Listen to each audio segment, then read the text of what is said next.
I'm indeed humbled to be standing before you as a recipient of this award. All of you may not know it, but you are in fact surrounded by previous award winners from other years, both for teaching and for scholarship. In fact, they're right here in this front row. There's no escaping them. Many years I sat on a committee that decided who would be given the teaching and scholarship awards, and we often said, can't we give more than just 2 teaching awards? The other award winner this year is Dr. Brian Jennings. The testimonials written by students often brought tears to my eyes, and we'd have to split hairs to decide who would be anointed that year. I was glad to see that those who didn't win the award the first time around often would be awarded it later on. I know the first time I was nominated for a teaching award, I felt the nomination itself was a huge honor. You are about to be taught by talented and enthusiastic faculty who are looking forward to interacting with you and sharing their knowledge with you. Albright is not a vocational school, but a parallel can be drawn with the apprentice system in that by the time you leave as journeymen and journeywomen, you will be well equipped with your own skills and ideas to take out into the world. Throughout the semester, there are always emails from different departments on campus asking us to excuse students for field trips. These requests do not bother me because I know how important they are for your education. Fashion students visit studios in New York City.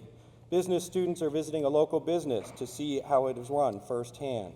Art students are touring a gallery. The list goes on and on. You can't get these sorts of experiences from online courses. You need a brick-and-mortar institution like Albright to make this happen. There's also something to be said for the group dynamic that develops in our courses. Each one has its own personality and changes every time we teach them.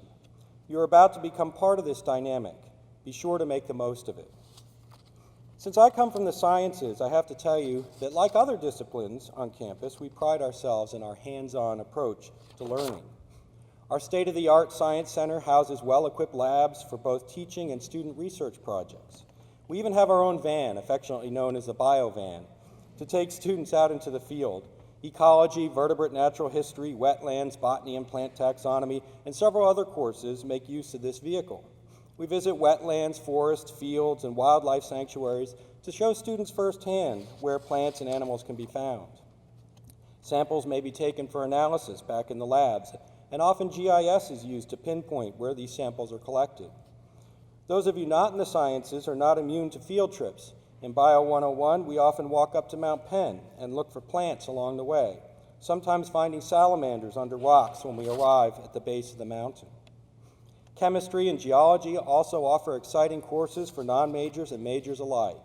NMRs, GC mass specs, and other high-tech equipment are part of the hands-on experience for chemistry majors. And physics uses a workshop approach to their discipline, which blends both lecture and labs together. Non-majors can gaze at the stars in astronomy and learn interesting details about our solar system. As part of your liberal arts education, we introduce you to the scientific way of thinking, and you get to do some hypothesis testing to boot. Some of you may have the opportunity to participate in Albright's Creative Research Experience, our ACRE program.